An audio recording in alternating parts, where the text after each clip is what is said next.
आज की हमारी इस समीक्षा में हम 4 नवंबर 1948 की संविधान सभा की बहस और प्रारूप संविधान वाले ऐतिहासिक दस्तावेज पर चर्चा कर रहे हैं। और बिना वक्त बर्बाद किए सीधा पहले सबसे बड़े सुधार क्षेत्र पर आते हैं। इस दस्तावेज में ग्राम स्तर के प्रशासन का मूल्यांकन बहुत ही तीखे शब्दों में किया गया है, जो मुख्य तर्कों से ध्यान भटकाकर एक अनावश्यक ध्रुवीकरण पैदा कर सकता है।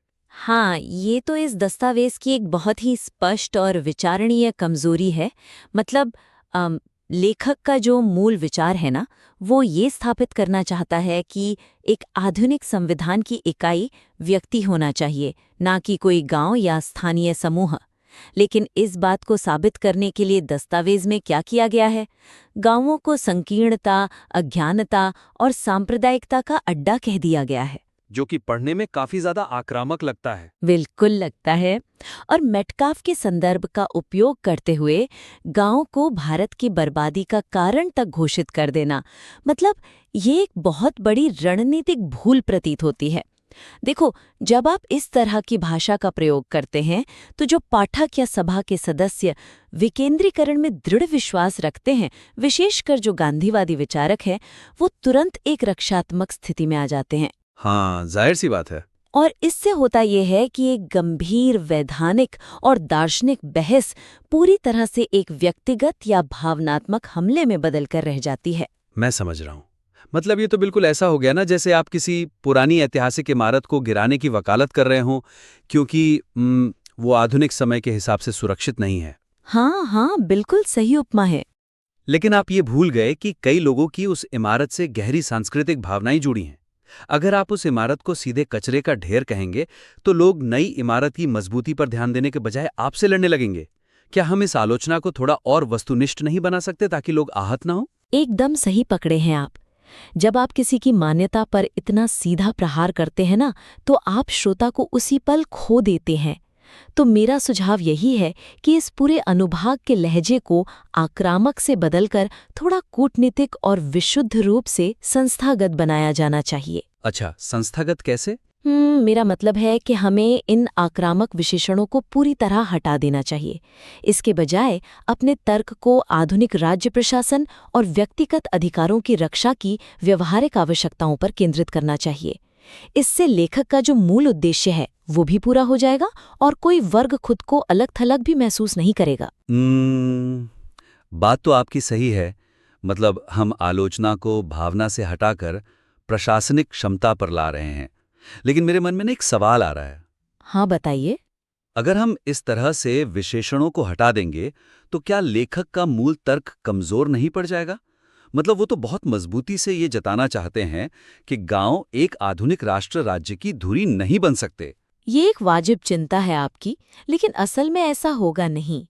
तर्क कमजोर नहीं होगा, बल्कि मेरा मानना है कि वो और भी ज्यादा मारक और अकाट्य बन जाएगा। देखो, जब आप कहते हैं कि गांव अज्ञानता का अड्डा है, तो आप बस एक राय दे रहे हैं जिस पर कोई भी विवाद कर सकता है। हाँ, पलटकर कोई भी जवाब दे देगा। बिल्कुल। तो इसके सुधार के लिए एक ठोस उदाहरण ये हो सकता है कि हम इस तर्क को ऐसे प्रस्तुत करें कि आधुनिक लोकतंत्र और आर्थिक प्रगति के लिए एक ऐसी प्रशासनिक संरचना की आवश्यकता है जो व्यक्ति के नागरिक अधिकारों को सर्वोपरि रखे। और पारंपरिक ग्राम व्यवस्थाएं अपनी भौगोलिक सीमाओं और स्थानीय दबावों के कारण अक्सर इन सार्वभौमिक नागरिक अधिकारों को सुनिश्चित करने में प्रशासनिक रूप से सक्षम नहीं होती हैं। अरे वाह, ये सचमुच एक बहुत ही प्रभावी बदलाव है। मतलब आपने सीधे तौर पर जो आरोप था उसे एक प्रशासनिक अक्षमता की तार्किक व्याख्या में बदल दिया। अब कोई इस बात से इनकार नहीं कर सकता कि छोटे गांव में जहां सामाजिक दबाव बहुत ज्यादा है, वहां एक व्यक्ति के अधिकारों की रक्षा करना मुश्किल है। बिल्कुल। और यही एक अच्छे वैधानिक दस्तावेज की पहचान होती है ना। वो विरोधियों को चिढ़ाता नहीं है, बल्कि तर्कों से हराता है। सही कहा। खैर, इसी प्रशासनिक एकरूपता की बात से एक स्वाभाविक तार्किक निरंतरता बनती है जो हमें दस्तावेज की अगली बड़ी विसंगति की ओर ले जाती है। रियासतों और प्रांतों के बीच संवैधानिक संबंधों की असमानता का बचाव केवल उम्मीदों और अपीलों पर टिका है। जो एक मजबूत कानूनी दस्तावेज के लिए बहुत ही कमजोर आधार है। हाँ, और ये इस पूरे प्रारूप का शायद सबसे बड़ा विरोधाभास है। यहाँ कमजोरी ये है कि दस्तावेज स्पष्ट रूप से स्वीकार कर रहा है कि रियासतों को अपनी खुद की सेनाएं रखने देना और अपना अलग संविधान बनाने की छूट देना एक खतरनाक और प्रतिगामी कदम है। मतलब लेखक खुद मान रहे हैं कि राष्ट्र की एकता खतरे में है। बिल्कुल मान रहे हैं, लेकिन इतनी गंभीर समस्या का समाधान क्या दिया है उन्होंने? केवल एक आशावादी अपील। दस्तावेज में बस ये उम्मीद जताई गई है कि रियासतें खुद जर्मनी के ऐतिहासिक उदाहरण से सीखकर प्रांतों के स्तर पर आ जाएंगी। सिर्फ उम्मीद के भरोसे? हाँ, एक संविधान जो देश का सर्वोच्च कानून है, उसमें इतनी बड़ी संरचनात्मक खामी को सिर्फ राजनीतिक आशावाद के सहारे छोड़ देना, ये पूरे ढांचे की मजबूती को खोखला कर देता है और एक बहुत बड़े जोखिम को नजरअंदाज करता है। ये तो सच में हैरान करने वाली बात है। मतलब एक तरफ आप गांव की पंचायत को अधिकार नहीं दे रहे और दूसरी तरफ पूरी रियासतों को अपनी निजी सेनाएं रखने दे रहे हैं। लेकिन मैं यहाँ थोड़ा उस समय की राजनीतिक परिस्थितियों को समझना चाह रहा हूँ। हाँ, बिल्कुल। क्या ये संभव नहीं है कि लेखक जानबूझकर ये नरम रुख अपना रहे हों? मेरा मतलब है, उस समय सैकड़ों रियासतें थीं। अगर संविधान में अचानक कोई कड़ा फरमान सुनाया जाता तो क्या विद्रोह या गृह युद्ध का खतरा पैदा नहीं हो जाता? मैं आपकी इस बात से पूरी तरह सहमत हूँ।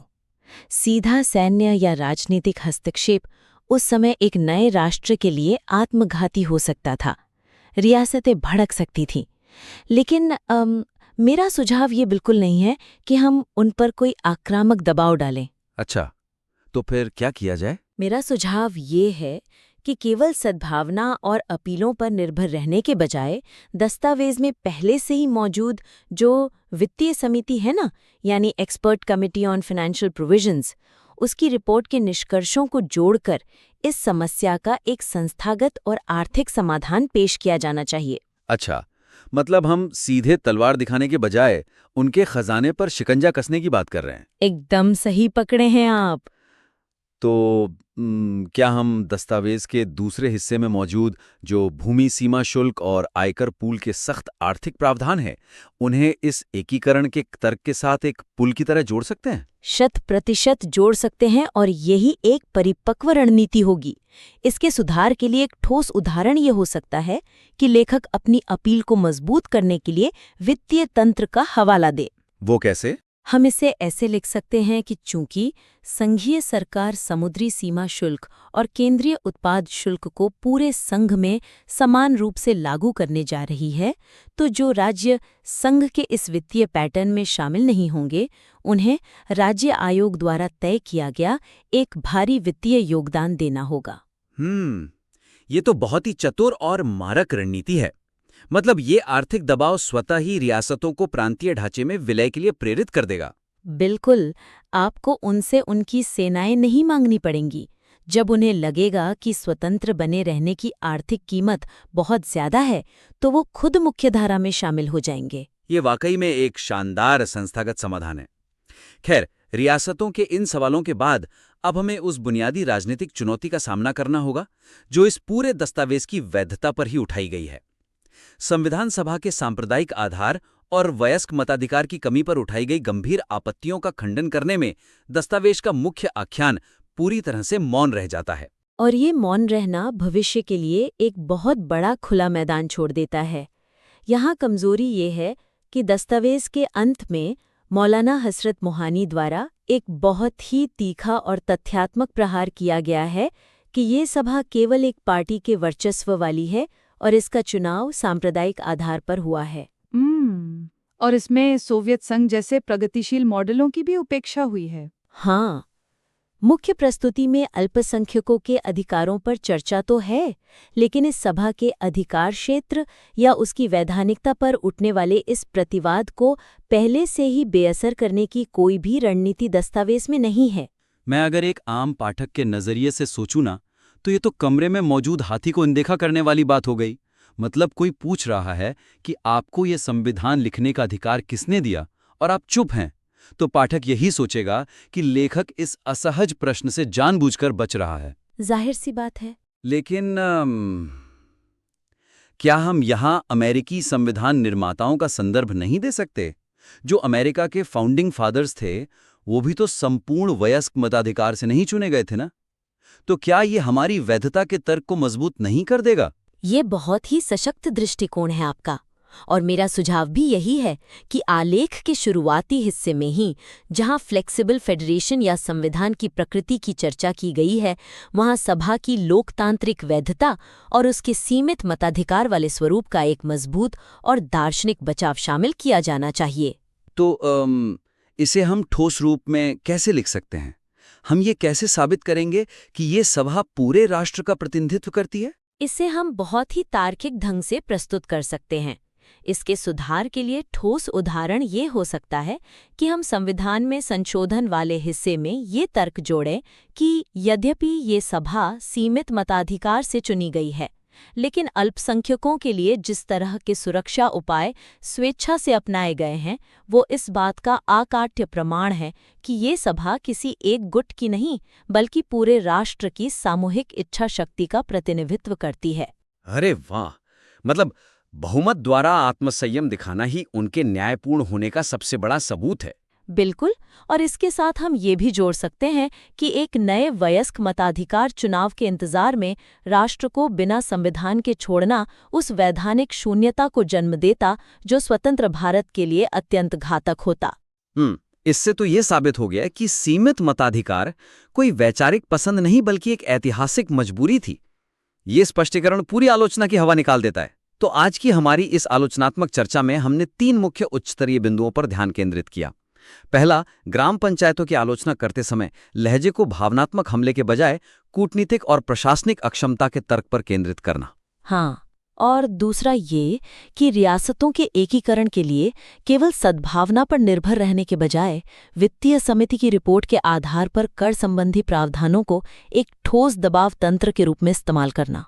बिल्कुल, और अंत में संविधान सभा की लोकतांत्रिक वैधता पर उठने वाले सवालों का दस्तावेज के मुख्य आख्यान में ही मजबूत दार्शनिक उत्तर देना, जिसमें बहुमत का आत्मसंयम और वैधानिक शून्यता के खतरे का स्पष्ट उल्लेख हो। सही कहा। इन उच्च स्तरीय सुधारों से ये दस्तावेज तार्किक रूप से अभेद्य बन जाएगा। तो हम अपने श्रोता को आमंत्रित करते हैं कि वे इन ठोस सुझावों को लागू करने के बाद अपने दस्तावेज को और अधिक फीडबैक के लिए हमें दोबारा